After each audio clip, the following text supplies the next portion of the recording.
নিশ্চয়কৈ তৃষ্ণা আচলতে যি নৰকীয় ঘটনা সংঘটিত হৈছিল যোৱা 1 জুলাই তাৰিখে খাৰঘলিৰ অঞ্চলত আচলতে গোটেই ঘটনাটো যদি আমি প্ৰথমৰ পৰা চাবলৈ যাওঁ তেতিয়াহ'লে প্ৰথম অৱস্থাত কি হৈছিল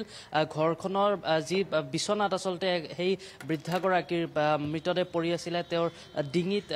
চুৰিৰে আচলতে প্ৰহাৰ কৰাৰ সেই স্পষ্ট হৈ আছিলে আৰু তাৰ পিছতে আৰক্ষী গৈছিলে আৰক্ষী খবৰ পাইছিলে লতাশিল আৰক্ষী গৈ পেলাই সেই স্থানত উপস্থিত হৈছিলে গোটেই ঘটনাটো আৰক্ষীয়ে তদন্ত কৰিছিলে CID হওক অথবা যিসমূহ ফৰেনচিকৰ দল হওক সেই স্থানত উপস্থিত হৈছিলে তেওঁলোকে তদন্ত কৰিছিলে আৰু অৱশেষত আৰক্ষী আচলতে কিছু সন্দেহ অনুসৰি সেই যিগৰাকী কেয়াৰটেকাৰ হিচাপে থকা মিস্ত্ৰী বা লোক আছিল অৰ্থাৎ ৰাতুল দাস নামৰ সেই যিগৰাকী লোক আছিল তেওঁক আটক কৰিছিলে প্ৰথম অৱস্থাত আৰু সেই আটক কৰাৰ সময়ছোৱাত আচলতে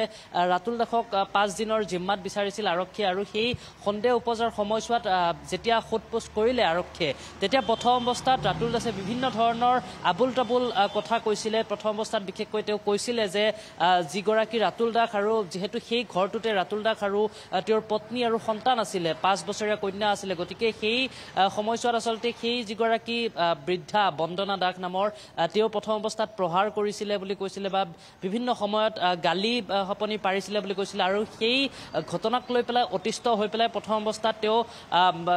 আচলতে সেই ঘটনাৰ বাবে ৰাতুল দাসে যি মহিলাগৰাকীক মাৰ্ডাৰ কৰা বুলি এক প্ৰকাৰ স্বীকাৰ কৰিছিল বা সেই কথা কৈছিলে আৰু তাৰ পিছত এতিয়া কথাটো হ'ল যেতিয়া আৰক্ষী কিন্তু সেই কথাতে অকল বিশ্বাস নকৰি পুনৰ সোধপোছ কৰিলে বা পুনৰ আচলতে তেওঁলোকে বিভিন্ন ধৰণে তদন্ত আৰম্ভ কৰিলে আৰু আৰক্ষীসকলে সন্দেহ উপজিছিল কাৰণ যদি কোনো এগৰাকী লোকৰ সন্তানক যদি কোনোৱে গালি সপনি পাৰে হয়তো তেওঁ বা যদি মাৰধৰ কৰে তেতিয়া হয়তো সেই সময়ত অৰ্থাৎ হিট অফ দ্য মোমেণ্ট হয়তো তেওঁ মাৰি দিব পাৰে সেইটো ঠিকেই কিন্তু ইমান পিছত ইমান প্ৰায় কেইবাদিন এমাহ থকাৰ পিছত আচলতে সেই ব্লুপ্ৰিণ্ট ৰচনা কৰি পেলাই এক প্ৰকাৰ এনেধৰণৰ এটা নিহংস হত্যাকাণ্ড কৰিব বুলি কিন্তু যে নকৰে সেয়া প্ৰায় এক প্ৰকাৰ আৰক্ষীয়ে নিশ্চিত হ'ল আৰু তেওঁৰ কথাৰ পৰা সেয়া স্পষ্ট হ'ল তাৰপিছত পুনৰ আচলতে আৰক্ষীয়ে জোৰদাৰ জেৰা চলালে আৰু অৱশেষত কালিৰ দিনটোত যিগৰাকী মহিলাৰ ভাতৃ দুগৰাকী আছিল আৰু তাৰ ভিতৰৰ এগৰাকী হৈছে ভাস্কৰ জ্যোতি দাস আৰু সেই ভাস্কৰ জ্যোতি দাসৰ নাম লৈছিলে আচলতে ৰাতুল দাসে আৰু সেই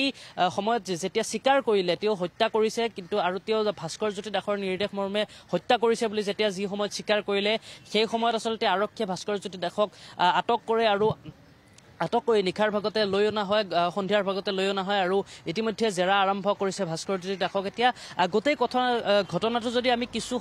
কিছু কেইবছৰমান যদি আগৰ পৰা চাবলৈ যাওঁ তেতিয়াহ'লে হৈছিলে কি যিগৰাকী বন্দনা দাস তেওঁৰ যিগৰাকী হাজবেণ্ড আছিলে সেয়া প্ৰায় 2001-2 চনৰ কথা তেতিয়া তেওঁৰ মৃত্যু হৈছিলে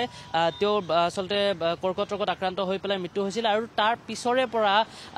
বন্দনা দাসৰ যি কেয়াৰসমূহ লৈছিলে বা যিসমূহ কৰণীয় কাম থাকে সেইসমূহ সাধাৰণতে ভায়েক দুগৰাকীয়ে কৰিছিলে আৰু তাৰ ভিতৰত এগৰাকী আছিল ভাস্কৰ জ্যোতি দাস বিশেষকৈ ভাস্কৰ জ্যোতি দাসে যিসমূহ ধনৰ লেনদেন হওক অথবা বেংকৰ যিসমূহ কাম হওক এনেসমূহ কাম ভাস্কৰ জ্যোতি দাসে কৰিছিলে আৰু তেওঁ পেছাত মই যিমান ধন্যবাদ জনাইছো আমি পুনৰবাৰ প্ৰয়োজন সাপেক্ষে আপোনাৰ কাষলৈ যাম কথাখিনি আমি জানিবলৈ যত্ন কৰিম কিন্তু আমি জনাইছো যে এই সমগ্ৰ ঘটনাটো এতিয়া ৰহস্যৰ সৃষ্টি কৰিছে আৰু বিশেষকৈ ভাস্কৰ জ্যোতি দাসক এতিয়া জেৰা চলাই আছে আৰক্ষীয়ে